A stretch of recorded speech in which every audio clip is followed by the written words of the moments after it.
Okay, so here we have this guy that thinks cyclists, Dr. Ver Vernon Coleman. We don't really care anyway because this guy's idea is absolutely preposterous. So he's proposing that cyclists should pay £100 a year annual road tax. Now, let's get this is a UK article, so let's get one thing straight here. There's no such thing as road tax. It's called vehicle excise duty. And what that means is the vehicles are basically taxed on their emissions. So that means that a lot of electric cars, well, all electric cars, and a lot of hybrid cars are actually free road tax.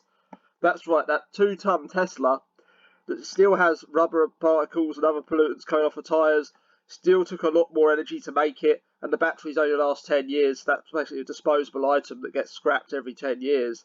And there's a lot of manufacturing, a lot of welding, which creates fumes, a lot of mining for the cobalt for the batteries, a lot of stuff like that. So there's a lot of pollution from electric cars anyway that can't be helped. I mean, they don't put out exhaust emissions, but they certainly put more pollution out than a bicycle. A bicycle is just generally a few bits of aluminium welded together. Yes, some of them are carbon fibre, and you can talk about the whole carbon fibre issue another day, which is more of a, you could add a tax onto that because carbon fibre is not very environmentally friendly, but that's a whole other video altogether. But generally, I'm talking normal bicycles, so aluminium and steel. Once those are at the end of their life, they can be recycled no differently to tin cans, basically. Just squash them down, melt them down, recycle them. There is no emissions there whatsoever from the manufacturing process or the well, there is from the process, but not anywhere near as much as a Tesla. And Tesla's a free road tax. And other electric cars also. This guy's proposal is ridiculous. I think my first car, a Ford Fiesta Mark IV, yeah, I'm getting old now, was I think it was £65 for a year road tax for that thing. I know road tax has gone up a lot more than that. I know that same car now is probably like 250, 350, somewhere around there. I don't know that, looking it up off the top of my head.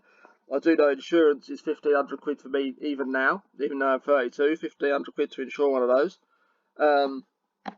Which is just stupid because a Saab 9.5 is 300 quid, which is, 260 horsepower, and they literally pull the insurance numbers out there behind, so to speak. That's why I don't like the idea of mandatory cycling insurance, because it'd be like, oh, you have a red bike, you're paying £300 or whatever because it's based on statistics. Well, it's really not. You're just literally pushing a button on a random number generator and timesing it by a factor of 10 probably.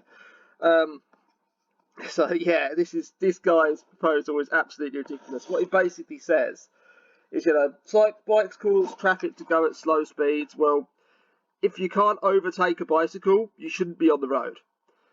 That's the other thing. There's a lot of there's so many things you just see that you're like, really, how did they get a license? How did this person get a license? And it's like, it's just it's just hilarious. If you can't overtake a push bike, you shouldn't be on the road. What causes slow traffic is other cars and idiots. Um, Particularly people in a Nissan Micra doing 30 and a 60, or any kind of NPC type car. So we're talking like just cars that are bad, are statistically bad. You can look up the statistics and be like, that's a terrible car by every measurable metric, and people still go out and buy them.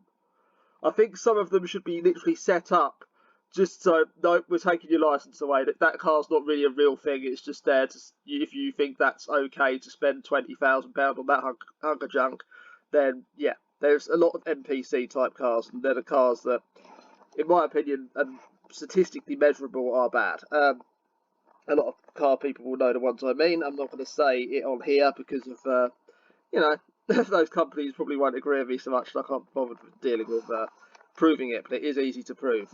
Recalls, things like that, engine failures, there's a whole.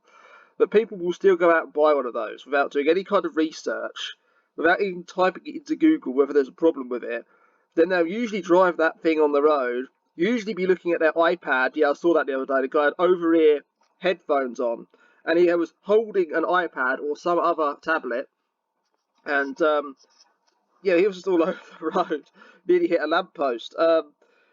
Yeah, that was, that was a Toyota, but I'm not saying all Toyota drivers are bad. I'm saying that's a modern Toyota with a radio and a stereo, a head unit that's pretty decent. Why would you need over-ear headphones? You know, I mean, if the stereo is broken, take it to the dealership or go to Halfords and get a new head unit fitted. If you can. Some cars you can't replace the head unit as it's part of the dashboard, but I believe this is not one of those.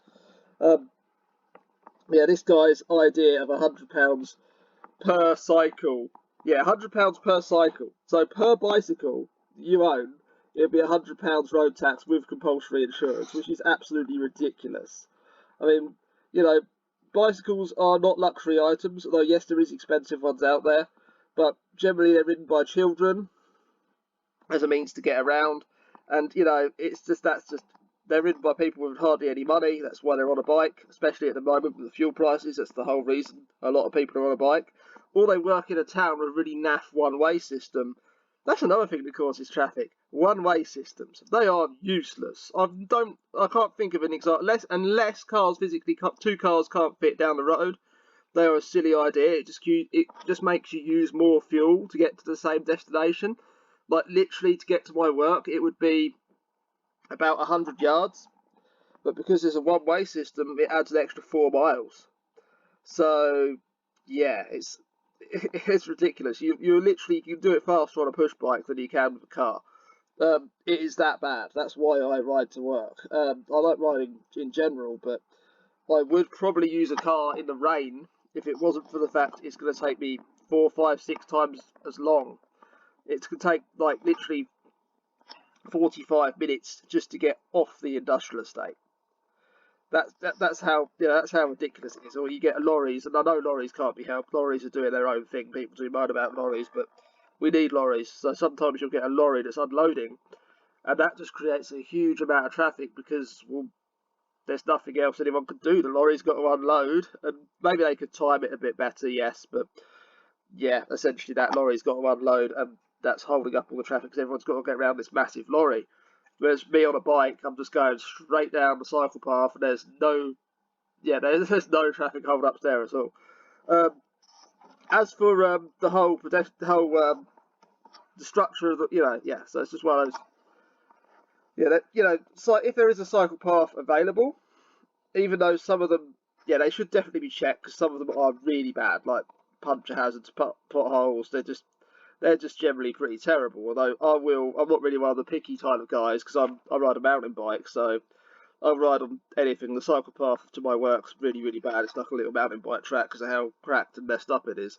You have to pay attention if you're walking on the walking part of it for sure, because you're going to trip over a crack. But yeah, basically, if there's a cycle path available, I believe it should be law that you are going to use that cycle path because it's there for you, and it is safe. They could introduce that law. Just my opinion. That would be, they built a cycle path, so use it. Yeah, that concludes this video. Thank you for watching. This guy's idea of £100 per push bike road tax is absolutely ridiculous. There is actually other stuff on this website I've just noticed that's kind of, I'm not going to talk about that on YouTube, but yeah, that concludes this video. Thank you for watching.